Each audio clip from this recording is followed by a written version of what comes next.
Bom dia, pessoal. Meu nome é Bruno Miguel Almeida Gomes. Eu faço parte do grupo 4, Uso da Inteligência Artificial na Governança Corporativa. Minha equipe é composta por Gabriela Requião, Felipe Ricciardi e Felipe Negrão. Daremos então continuidade às apresentações, falando inicialmente sobre a introdução do trabalho e conceitos iniciais referentes à governança corporativa e o uso da inteligência artificial.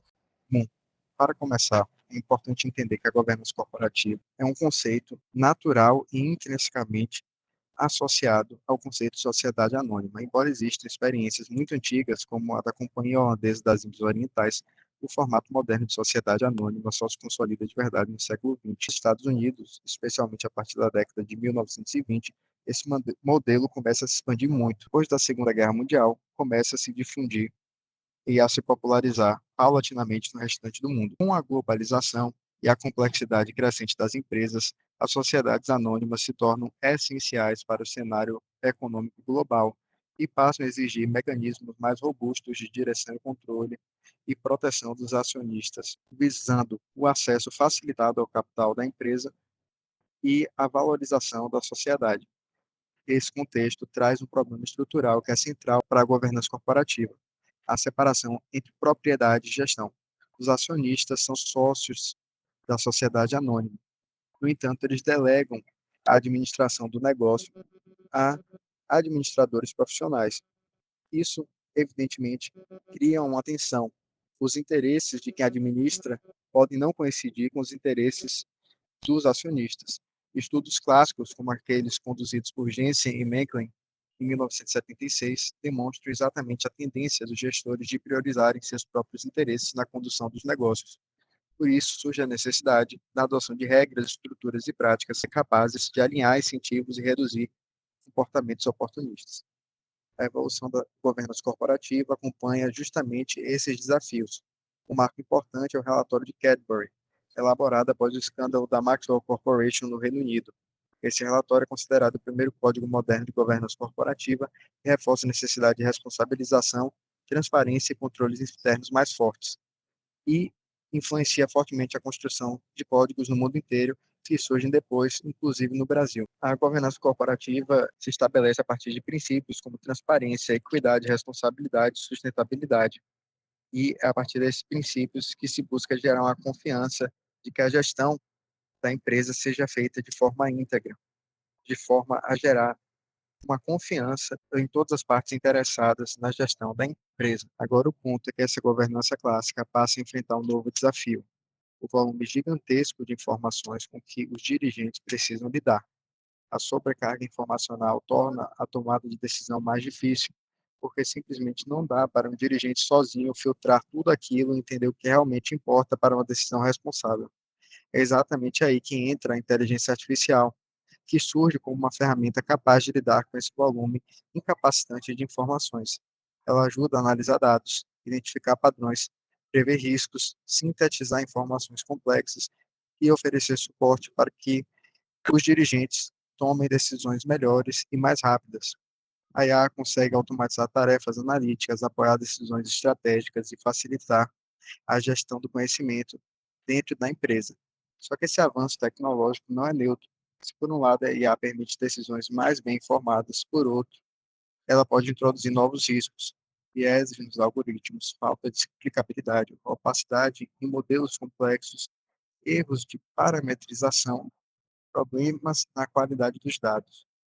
E isso tem impacto direto nos deveres dos dirigentes, especialmente porque eles continuam responsáveis pelas decisões tomadas, mesmo quando contam com ferramentas automatizadas.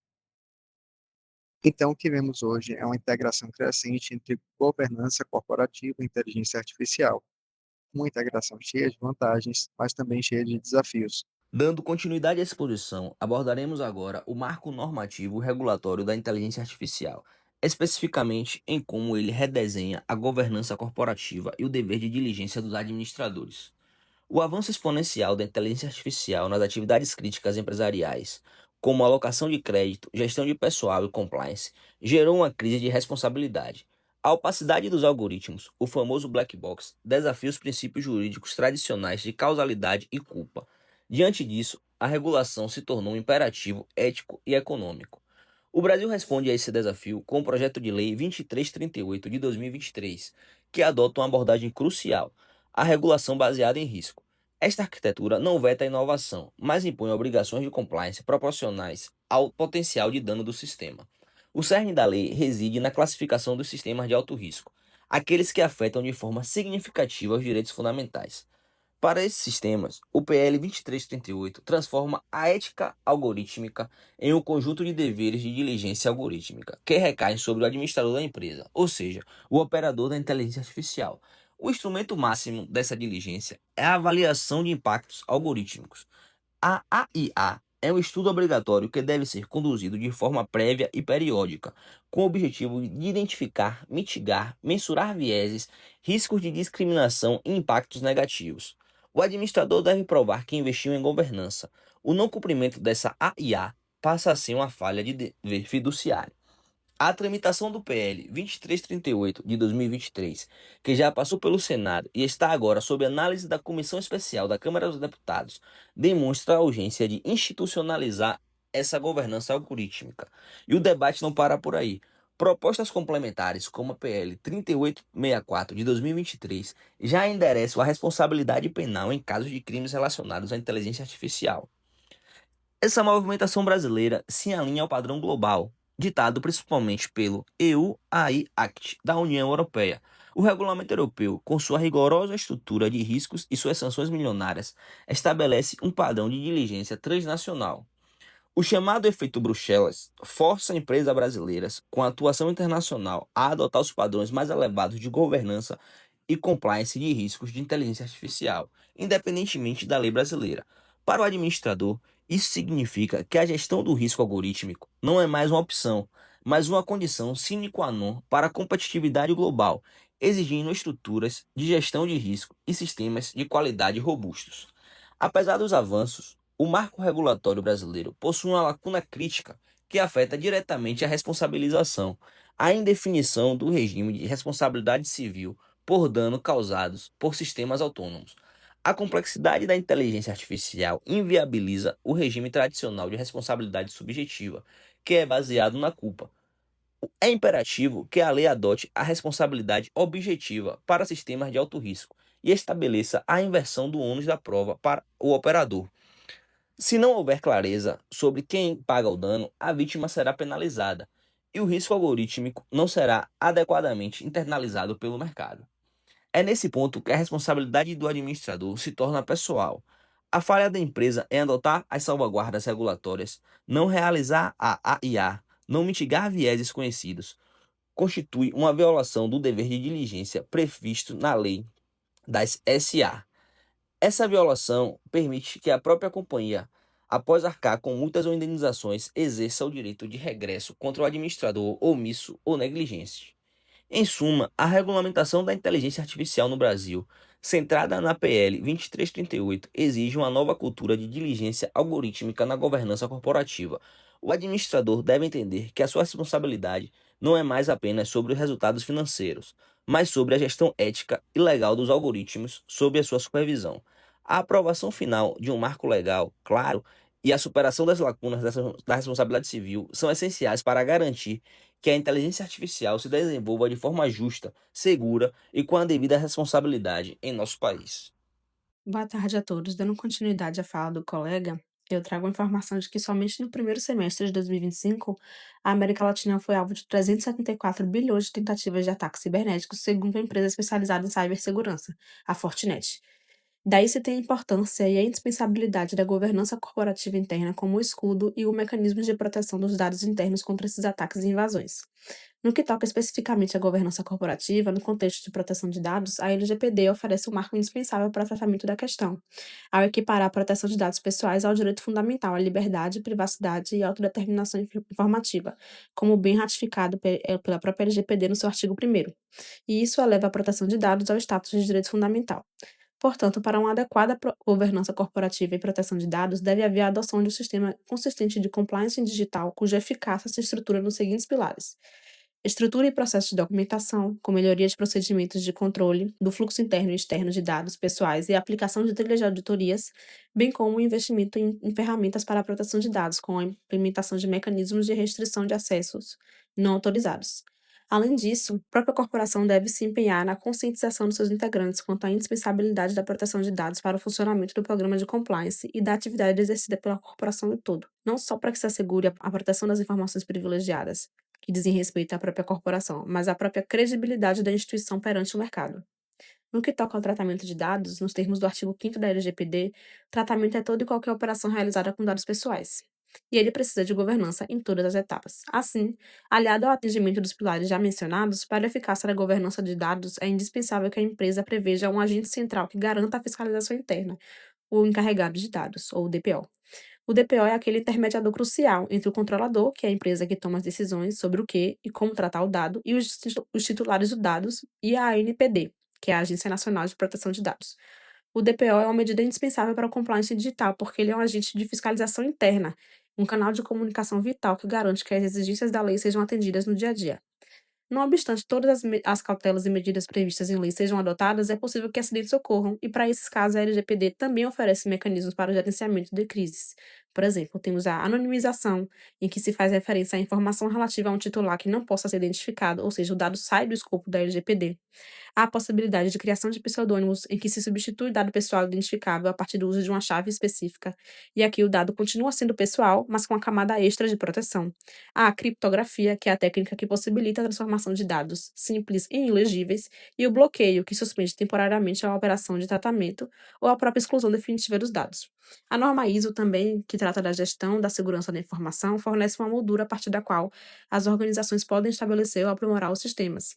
Ela prevê técnicas de controle de acesso e identidade de dados, limitando o acesso aos dados somente àquilo que é estritamente necessário para a consecução da atividade, atendendo inclusive ao princípio da necessidade da LGPD.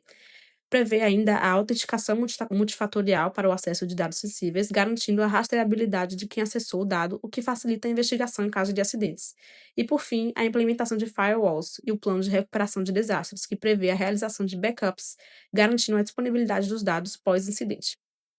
Ultrapassada essa etapa, cumpre tecer alguns comentários sobre a discriminação ao consumidor realizada pela inteligência artificial. É que grandes corporações valem-se da IA para o processamento de megadados, os quais costumam tomar decisões automaticamente. E nessas circunstâncias, tais análises são muitas vezes permeadas por vieses discriminatórios. Já que a IA é alimentada por dados históricos que refletem padrões de desigualdade, o algoritmo apenas replica ou amplifica essa tendência. Existem diversos vícios que podem ser cometidos pela IA, como o vício de seleção, o vício de confirmação e o vício de medição. Essas distorções agravam a condição de vulnerabilidade do consumidor, o que gera, por óbvio, uma discrepância no acesso às informações por parte dos usuários. E o resultado prático disso é que pessoas com o mesmo perfil podem ser excluídas de ofertas de crédito, por exemplo, ou de processos seletivos, simplesmente porque o algoritmo reproduziu um preconceito histórico. Tal situação é agravada ainda mais pela complexificação quase que proposital dos termos de uso de determinadas plataformas, ensejando um consentimento não totalmente válido, já que o consumidor não tem plena ciência do que será feito ao ceder seus dados. A fim de contrabalancear tais riscos de discriminação decorrentes do uso de IA, as corporações devem adotar mecanismos de proteção robustos, aliando a governança de dados ao uso ético e transparente da inteligência artificial. E eu darei continuidade à nossa apresentação, falando então sobre a responsabilidade pelo uso da IA na governança corporativa. Como se sabe, a inteligência artificial ela pode ser utilizada das mais variadas formas pelos administradores, seja em controle interno, com gestão de demandas internas, ou inclusive controle e fiscalização dos próprios funcionários, quanto externamente, por meio de contato e comunicação com clientes, construção do perfil do consumidor, receptação e análise de currículos para determinadas vagas. É por causa disso que o uso indevido da inteligência artificial pode ocorrer também das variadas formas. É nesse sentido que se tornou necessário compreender se existe um entendimento jurisprudencial consolidado acerca do uso da inteligência artificial. No cenário nacional, não foi encontrado de forma sistemática entendimentos acerca disso, em que o uso da inteligência artificial foi o mérito da demanda. No entanto, foi encontrado, na seara do direito concorrencial, um entendimento proferido que ainda está em tramitação pelo Conselho Administrativo de Defesa Econômica, CAD. É um caso que se refere à plataforma Apix. É uma plataforma que é utilizada nesse procedimento por várias empresas do ramo de combustíveis, que é um software de inteligência artificial que serve para analisar, estudar o mercado, verificar as margens de lucro e dispêndios pela própria empresa, para ao final fixar o preço do combustível. A autoridade se questionou se essa plataforma, sendo utilizada por várias empresas do ramo desse mesmo mercado, poderia gerar preocupações concorrenciais. É nesse sentido que a superintendência da autarquia acabou iniciando um procedimento preparatório para estudar isso aí, e embora o procedimento ainda não tenha terminado, os conselheiros estão entendendo que o uso da inteligência artificial nesse contexto pode sim gerar preocupações concorrenciais. De igual modo, existe um entendimento internacional também sobre o uso da inteligência artificial em dois casos, no caso Mobley versus Workday e no caso da EEOC versus iTurtle Group. Em ambos os casos, se trata de plataformas que utilizam inteligência artificial para filtrar e analisar o currículo de determinados candidatos a certas vagas de emprego. No primeiro caso, Mobley versus Workday, o autor ele disse que teria sido discriminado em razão da cor, gênero e raça. Embora o procedimento ainda esteja em tramitação, a juíza responsável pelo caso entendeu que de fato estaria havendo uma discriminação no que tange ao gênero por uma determinada discriminação feita pela inteligência artificial. De igual modo, no caso do iTurtle Group, também estaria ocorrendo uma discriminação, só que dessa vez no que tange à idade. Candidatos com idade superior a 50 e 60 anos não estariam sendo rejeitados de determinadas vagas de emprego, ainda que dentro das qualificações exigidas para a vaga. Isso foi constatado quando determinada candidata, ela foi rejeitada para uma vaga, ainda assim possuindo todas as qualidades. No entanto, ela decidiu aplicar novamente para essa mesma vaga, modificando a sua idade, ocasião em que ela foi aceita. Por causa disso, foi aberta uma ação coletiva, que inclusive já se encontra encerrado, em que foi de fato reconhecido que a inteligência artificial estaria realizando discriminações aos candidatos. A empresa ela foi condenada a pagar um valor substancial às vítimas. Se percebe em ambos os casos que existe sim uma determinada preocupação pelo uso indevido da inteligência artificial pelos administradores, em que os órgãos e tribunais estão percebendo que o uso de forma adequada e em conformidade com princípios normativos e constitucionais deve ser observado pelas empresas. De igual modo, também torna-se necessário estudar sobre os desafios pelo uso da inteligência artificial na governança corporativa. Embora a inteligência artificial venha facilitar o seu uso e dinamizar o fluxo interno, é necessário que os administradores observem duas questões principais. A primeira, a falta de transparência, que desemboca na falta de rastreabilidade na informação obtida, uma vez que a inteligência artificial procura e coleta uma série de dados, mas ela não traz com clareza de onde ela obteve aquela informação, e isso pode mais prejudicar o administrador do que facilitar. E, em segundo, a dependência excessiva no que tange ao uso desses mecanismos, uma vez que utilizar de forma excessiva essa plataforma pode acabar prejudicando a própria governança corporativa, tendo em vista que em situações de imprevisibilidade ou de falha técnica ou problemas técnicos irão gerar, na verdade, dificuldades para a própria empresa nessas situações. Então, é necessário que o administrador observe essas duas questões principais quando for implementar e utilizar a inteligência artificial em suas demandas internas.